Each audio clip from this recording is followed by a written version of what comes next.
Dictation number 4 Ramdhari Gupta खंड 1 से है, 160 की स्पीड से है।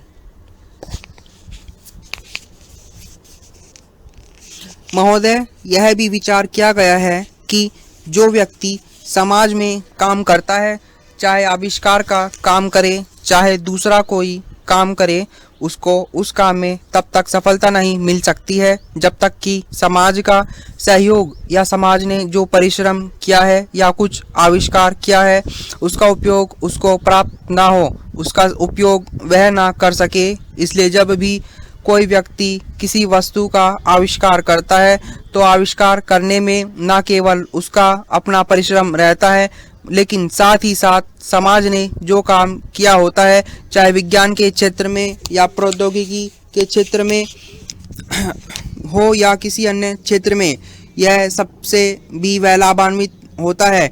इसलिए जब हम किसी आविष्कार के अधिकार की रक्षा करना चाहते हैं तो उसके साथ साथ यह भी विचार हमारे दिमाग में आता है, जिस व्यक्ति ने समाज की सहायता से आविष्कार किया है उस समाज को भी उसका फल अधिक से अधिक मिलना चाहिए। माननीय मंत्री जी ने भी कहा है कि पेटेंट लॉ इस सिद्धांत पर आधारित होना चाहिए। मैं समझता हूं कि पेटेंट लॉ के पीछे दो सिद्धांत निश्चित हैं।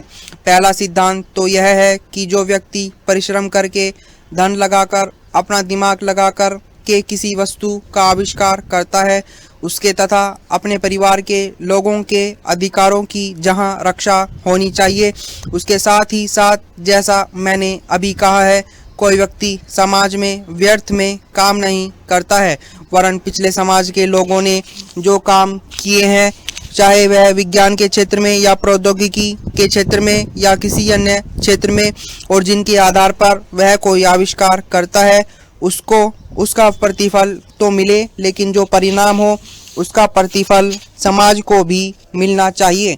मंत्री महोदय ने कहा है कि जो यह सिद्धांत है वह भी इस विधेयक के पीछे स्थापित किया गया है और इस बात का ध्यान रखा गया है कि जहां हम किसी व्यक्ति के आविष्कार के जो अधिकार हैं, चाहे उन धन के उपार्जन का अधिकार हो या प्रतिष्ठा प्राप्त करने का अधिकार हो, उसे प्रतिष्ठा का और चाहे धन का, दोनों का लाभ व्यक्ति विशेष को भी मिले।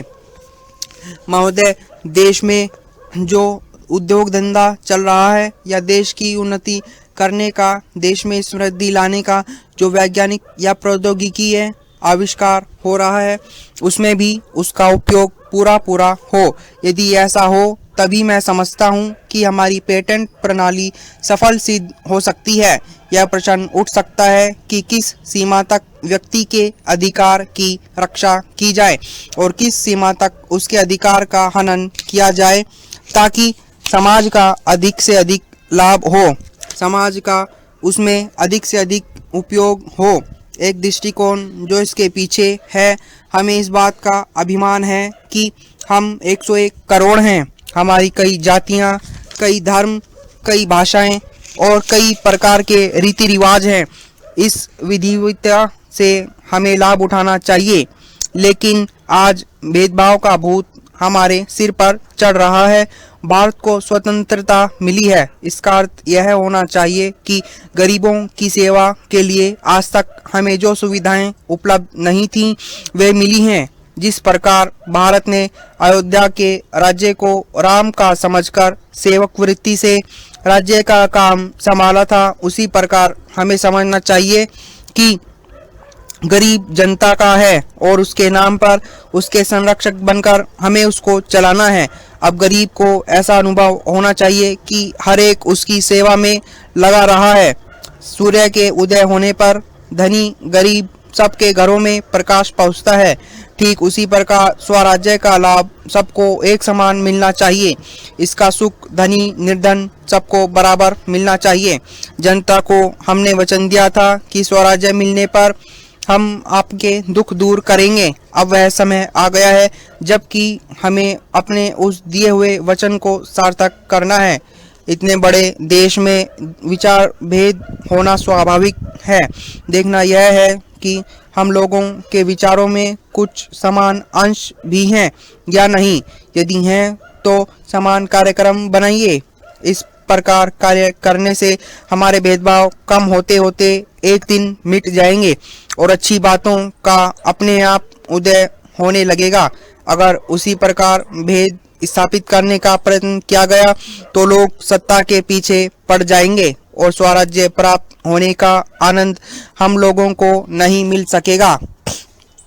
अध्यक्ष जी, किसी भी देश की विदेश नीति अपने में कोई स्वतंत्र नीति नहीं होती है, वरन वह किसी देश की आंतरिक नीति को स्पष्ट करती है।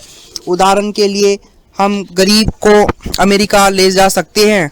उसने अपने यहाँ अधिक अन्न पैदा किया और अब उसके पास अनाज फालतू बच गया, तब वह अपने बकाया अनाज की बिक्री के लिए ऐसे देशों की तलाश करने लगा जो उधार पर माल ले सकते हों। किंतु हमारी आंतरिक नीति ने यह तय किया कि खर्चीले ढंग से सरकार चलाएंगे और स्वदेशी मुद्रा की कोई राशि हमारे पास नहीं बचेगी। हमने कर भी लगा दिए और मुद्रा प्रसार भी कर दिया। कुछ संकट पड़ने के बाद इस बात की आवश्यकता को नहीं समझा कि उस पैसे का कहीं अन्यत्र उपयोग कर सकें। श्रीमान, मुझे माननीय प्रधानमंत्री जी के इस कथन पर दुख होता है कि दुनिया के अमीर और गरीब देशों का अंतर लगातार बढ़ रहा है। मैं उनसे यह पूछना चाहती हूँ कि भारत की विदेश नीति ने उस अंतर को घटाने की क्या कोशिश की है? क्या भारत सरकार ने कभी दुनिया की पंचायत में यह कहने की हिम्मत की है कि बालिग मताधिकार के आधार पर यूएनओ का चुनाव होकर एक संसद बनाई जाए?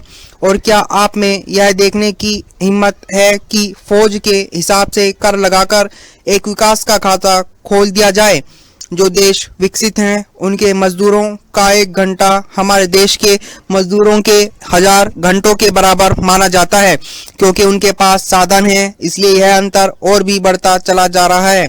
किसी देश के अंदर आंतरिक नीति में अमीरों और गरीबी का अंतर बढ़ता चला जा रहा हो और वह दुनिया के देशों में विद्यमान अमीरी और गरीबी के इस अभिशाप को समाप्त करेगा, यह समझ में आने वाली बात नहीं है। अब मैं आपका ध्यान एक और बात की ओर दिलाना चाहती हूँ। पूर्वी जर्मनी को मान्यता देते हमें परेशानी होती है, इसलिए कि शायद पश्चिमी जर्मनी को बुरा लगे, लेकिन पश्चिमी जर्मनी ने तो अपनी रक्षा का भार दूसरों पर छोड़ दिया है। उसने अपनी पूरी शक्ति इस बात पर लगा दी है कि अधिक से अधिक उत्पादन किया जाए। आपने जो समय दिया उसके लिए मैं आभार प्रदर्शन करता हूं और आपका धन्यवाद करता हूं। अध्यक्ष जी, जिस समय पाकिस्तान ने भारत पर हमला किया था उस समय उन्होंने देश की रक्षा के लिए महत्वपूर्ण कार्य किए थे। इसके साथ ही मैं मंत्री महोदय को यह भी स्मरण दिलाना चाहता हूं कि शायद उन्होंने इस पर ध्यान नहीं दिया कि इस बार जो राष्ट्रीय पुरस्कार मिले हैं उनमें रेलवे प्रशासन को केवल 2 ही प्राप्त हुए हैं, जबकि मैं ऐसा मानता हूं कि हमारी सेना के बाद अगर किसी ने युद्ध काल में सराहनीय कार्य किया है तो वह प्रशासन अथवा रेलवे कर्मचारी और अधिकारी हैं। इसके लिए उनके मनोबल को बनाए रखने के लिए और उनको प्रोत्साहन करने के लिए रेल मंत्री को इस बात पर भी ध्यान रखना चाहिए और इसका प्रयास करना चाहिए कि जो भी इस तरह के प्रोत्साहन मिले जिनमें रेलवे का विशेष ध्यान रखा जाए। रेल मंत्रालय ने अपने वक्तव्य में भी रेलवे कर्मचारियों की प्रशंसा की है या उनको प्रोत्साहन दिलाया है, लेकिन यह प्रोत्साहन शांति काल में भी बना रहना चाहिए। रेलवे ने युद्ध काल में जो काम किया वह तो देश की रक्षा का महान उद्देश्य था, लेकिन उसके बाद देश के निर्माण में या गरीबी मिटाने के लिए जो युद्ध होता है उसमें भी प्रत्येक रेलवे कर्मचारी का मनोबल उसी तरीके से बना रहे, इसके लिए भी रेल मंत्री महोदय को कुछ कदम उठाने की आवश्यकता है। मैं ऐसा मानता हूं कि वह किसी भी तरीके से करें, उनका तरीका कुछ भी हो, लेकिन उनको यह करना चाहिए कि जितने भी रेलवे कर्मचारी हैं, जो भी रेलवे को मुनाफा हो उसमें वह साझेदार हों। चाहे आप उनको बोनस के रूप में कुछ दें, चाहे किसी और तरीके से दें, लेकिन हर वर्ग के रेलवे कर्मचारी को मालूम होना चाहिए कि यदि वह देश के निर्माण के संबंध में ठीक तरह से काम करेगा तो उसको पुरस्कार के रूप में या वेतन के अंश के रूप में अपने वेतन के अलावा पैसा मिलेगा। इसी प्रकार इस संबंध में मैं एक और सुझाव देना चाहता हूं। स्वतंत्रता के बाद रेल प्रशासन भारत सरकार का प्रशासन हो गया, लेकिन यह लोकसभा का एक विशेष उद्देश्य को लेकर चुनी गई है। यह उस कार्यक्रम का एक नमूना ही है